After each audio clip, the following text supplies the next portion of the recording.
on talk radio to interrupt each other a little bit. So I don't have to say Conrad, Alex. I don't have the question set up like that. It's very conversational. And then your ideas for greening Halloween. What's green about the haunted house? Are there other ideas you have?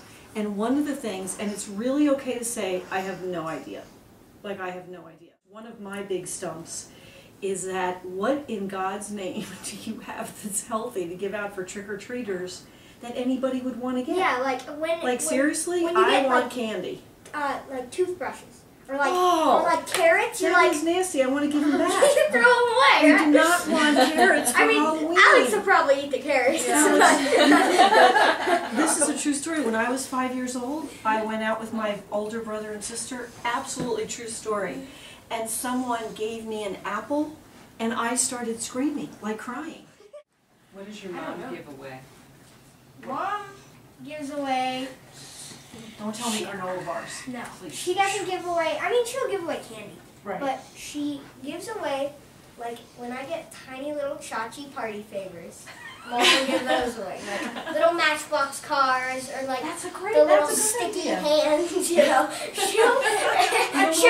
I love those sticky hands. The kids love that stuff. Right. She'll just clean out the pantry. She'll be like, oh, this is going to go in the Halloween bowl, you know. I call that regifting. Yeah. So we'll bring that up. Totally. That's really good. I can't really hardly. Let's segue a little bit from, and probably you know what segue is and how to spell it because I know they're both saying that's no big deal for them. So let's segue to your homes and what kinds of things that you do at home in terms of living a more sustainable life. Do you both have green practices as families that you want to share with us? What about you, Conrad? If you look at our backyard, at least 1/3 of it is my mom's garden. Awesome. Okay. She has like 12 different garden boxes. Okay. And she's got rainwater harvesting barrels all over. And not surprising. It's so green that at first you think, oh, that's kind of easy to set up and no. it doesn't mean anything. But when you look at it, we save a lot of water. And we grow a lot of food. My mom eats a salad almost every night. And From usually, the garden?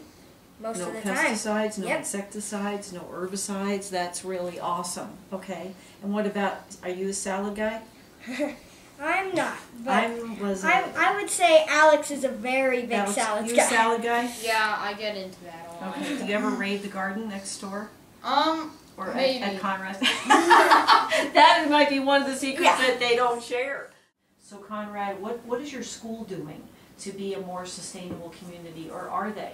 I don't want you to say anything bad about your school. It's got a great reputation, but what are they doing? Well, like Alex said, when you're in student council, you take recycling bins, you unload the recycling bins and stuff like that.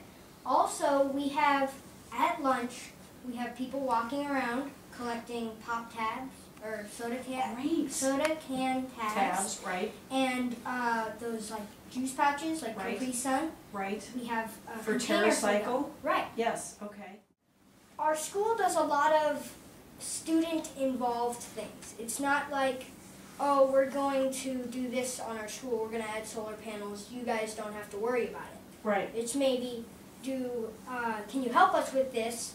Do a research project on the math during the solar panel. So it's really kid-involved on how our schools are sustainable.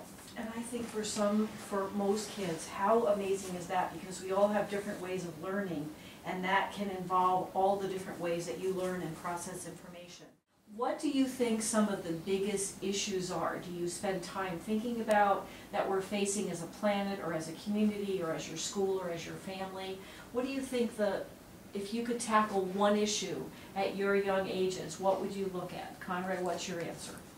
Well, at the beginning of this year, or about summertime, I was watching the Republican debate. Okay. And we listened from beginning to end, nonstop. Okay. And there was literally not one question about education. You're kidding. And I was literally screaming at the TV. I wish going, I had the no YouTube for that. education! And it was so terrible. I was so shocked that for Boy Scouts, I had to write a letter to John McCain. Okay. And I literally wrote this letter about education and what I think we can do in our community and in the nation. Life is right now.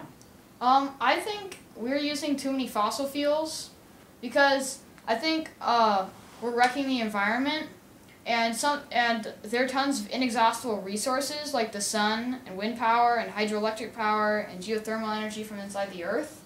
So I think what we could do is we could start installing more solar panels. Right. Like the military base has a huge array of them. Very, very impressive. They're on board with solar. Okay, so energy, clean energy, it's a huge one. And I feel like my world is better because both of you are in it, and I say that from my heart. Conrad Breyer and Alex Goodwin, they are both unbelievable young men. You give me hope for the future.